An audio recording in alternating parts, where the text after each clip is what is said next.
आओ मैडम बैठो। देखो इनके तो काफी ज्यादा ब्लॉकेज मिली है हमें, मैंने उनको भी बता दिया, आप भी देखो। देखो ये हार्ट की 3 आर्टरीज होती हैं, उसमें से लेफ्ट में 2 होती है, ठीक है, ये निकली, ये 2 में डिवाइड हो गई है, ठीक है। अब एक तो ये एक मेन आर्टरी है, ये जा रही है ऐसे, ये इसकी एक ब्रांच निकली है। अगर आप ध्यान से देखो ये ब्रांच टोटली बंद है यहाँ, ये देखो, ये देखो, इसके आगे फ्लो नहीं जाता, देख रहे हो ये।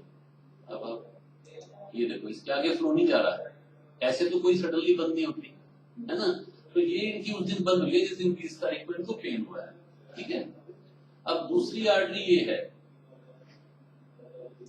इसमें जो लेफ्ट साइड की दूसरी आर्टरी है उसमें बहुत टाइट ब्लॉकेज है, जो सीटी एंजियो में भी दिख रहा था और यहाँ भी दिख रहा है, मैं अभी दिखाता हूँ।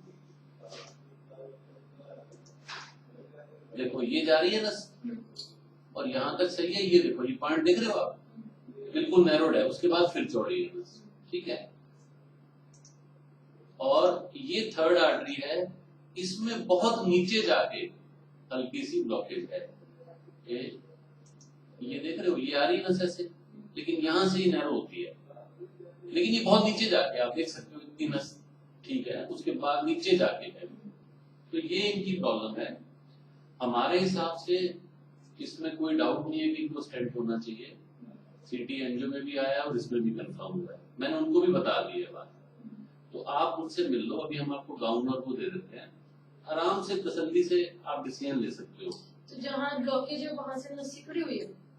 देखो मैडम, नस तो उतनी होती है, उसके अंदर जमा हो जाता है कैल्शियम, और तो रास्ता कम रह जाता है, हमें तो रास्ता ही दिखता है ना, जो हमें तो रास्ता ही दिखता है, तो रास्ता कम रह जाता है, इसलिए वो नैरो दिखती है। नस तो उतनी है, जब स्टेंट डाल देंगे तो नस पूरी खुल जाएगी, पूरा फ्लो जाने लगेगा। तो हमारे साथ क्या होता है, स्टेंट जैसे एक स्प्रिंग होता है बॉल पेन का, वैसे लोहे का मतलब स्टील का होता है, निकल क्रोमियम का भी होते हैं, तो वो एक स्प्रिंग जैसी चीज होती है, उसको हम पहले बलूनिंग करते हैं। मैं आपको किसी दूसरे पेशेंट का दिखाऊं कैसे करते हैं, सो दैट आपको समझ में आ जाए।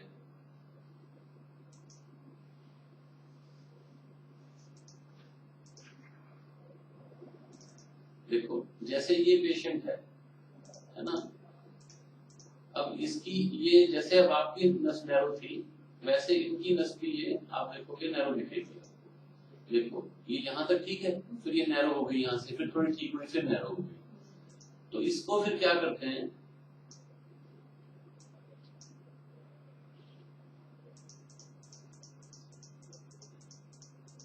देखो ऐसे उसमें पहले तार डालते हैं, ये देखो ऐसे तार डाली, तार डाल के फिर बैलून करते हैं, ये बैलून है, इससे बैलूनिंग कर देते हैं, बैलूनिंग से नस में रास्ता बन जाता है, और ये स्टेंट है, ये 2 पॉइंट्स के बीच में, इसको पोजीशन करके ऐसे फुलाते हैं, तो ये स्टेंट वहीं रह जाता है और नस पूरी खुल जाती है। अब आप देखो ये फाइनल, अब देख रहे हो आप, पहली नस कैसी थी और अब नस कैसी है, अब ये खुल गई पूरी, ऐसे होता है, ठीक है। और इसमें इस तरह का स्टेंट जो होता है वो रह जाता है, ये देखो ये स्टेंट है, यहाँ से लेके जाली यहाँ तक दिख रही है, ये स्टेंट जो नस को खोले रखता है, ब्लड सप्लाई मेंटेन रखता है।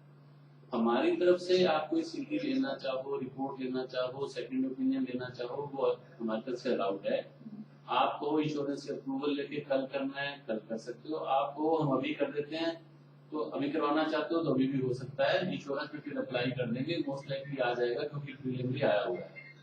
और आप उनसे मिल भी सकते हो, होश में है, वो बात कर रहे हैं, वो चाह भी रहे हैं आपसे मिलना एक बार, तो आप गाउन और कैप डाल के उनसे मिल लो और अपना जो डिसीजन है वो हमें बता दो, ठीक है। सुबह तो आपने कहा था कि चल जाएगा, ऐसे देखो ऐसे है, मैं इस रिपोर्ट, इस एंजियोग्राफी, मैंने उनको भी ये बात कही है, इस एंजियोग्राफी की रिपोर्ट के बाद मुझे स्ट्रेस इको की रिपोर्ट पे सीरियस डाउट है। मैं मान ही नहीं सकता कि इतनी ब्लॉकेज में स्ट्रेस इको की रिपोर्ट नॉर्मल आ जाए। मैंने आपको तब भी बताया था स्ट्रेस इको की एक्यूरेसी 85% है, मतलब मेरे हिसाब से जस्ती नहीं है, ये सीटी एंजियो भी दिखा रही है, एंजियो भी दिखा रही है, हम स्ट्रेस इको को मानना थोड़ा सा हमें नहीं ठीक। देखो डॉक्टर का काम यही होता है कि रिपोर्ट को प्रॉपरली इंटरप्रेट करे। इस एंजियो की रिपोर्ट के बाद हमें उस स्ट्रेस इको की रिपोर्ट पे डाउट है, वो शायद प्रॉपरली नहीं है, क्योंकि इतनी ब्लॉकेज के बाद दोनों तीनों जगह ब्लॉकेज होने के बाद वो रिपोर्ट नॉर्मल आ जाए बहुत ही कम चांस है। फिर एक दिक्कत और भी बताते हैं कि एक बार स्टंट डलने के बाद फिर वो स्टंट कुछ टाइम बाद काम करता भी है। सुन लीजिए मैडम, जो चीज साइंटिफिक है वो सुन लीजिए। हर स्टेंट में 5 to 7%, 8% रीब्लॉकेज के चांस होते हैं। जिसमें नहीं होना उसमें लाइफ लॉन्ग नहीं होना, ऐसा नहीं कि सब में होता है। 95 to 93 to 95% लोगों में कभी ब्लॉकेज नहीं आती, 5% चांस है, मैं पहले ही बता रहा हूँ। फिर उसे चेंज कराना पड़ता चेंज नहीं होता मैडम, स्टेंट कभी निकल नहीं सकता, उसमें दोबारा बलूनिंग हो जाती है। अगर उस जगह ब्लॉकेज हो, दूसरी जगह भी तो हो सकती है ना ब्लॉकेज। तो देखिए आज अगर सप्लाई ब्लॉक है तो आज तो उसको खोलना काम है ना, अब आगे वो ब्लॉक होगी तो आगे भी खुलवाना पड़ेगा, यही तो काम होता है ना। मतलब उसमें ये तो बात नहीं है कि भाई आज है। ब्लॉकेज। मेडिसिन कितने टाइम चलती है? देखिए मैडम साहब, आज आप स्टेंट डलवाओ या नहीं डलवाओ, अब ब्लॉकेज मिल गई ना, मेडिसिन तो लाइफ लॉन्ग चलेगी ब्लड थिनर एक, ताकि आगे ना बढ़े, दूसरी जगह ना हो। स्टेंट के बाद भी ऐसा ही होगा, स्टेंट के बिना भी ऐसा ही होगा। स्टेंट के बाद 1 साल तक कुछ मेडिसिन ज्यादा लेनी पड़ती है, क्योंकि पहला साल बहुत इंपॉर्टेंट होता है। ये ब्लॉकेज मैक्सिमम पहले साल में होती है। 1 साल के बाद एक गोली चलेगी, वो वैसे भी चलेगी और वैसे भी चलेगी। अच्छा 1% मान लीजिए अभी चलो हम बात तो कर लेते हैं, जी। 1% अभी बनना बंद करके 2 दिन 3 दिन बाद गया 10 कोई दिन बात बाद नहीं बंद बनता है। मैडम, कोई बात नहीं, ये कोई इमरजेंसी नहीं है, इसमें कोई हार्ट अटैक नहीं हो रहा, रूटीन में एंजियोग्राफी हुई है। जी आप कहोगे हम दवाइयों में छुट्टी कर देंगे, आपका जब मन बने तब करा लेना, एब्सोल्युटली कोई प्रॉब्लम नहीं। ठीक है, आप उनसे बात कर लो, जो डिसीजन है आप फ्री माइंड से लो, उसमें कोई ऐसी बात नहीं है। ठीक है। रवि, इनको मिलवा दो भैया।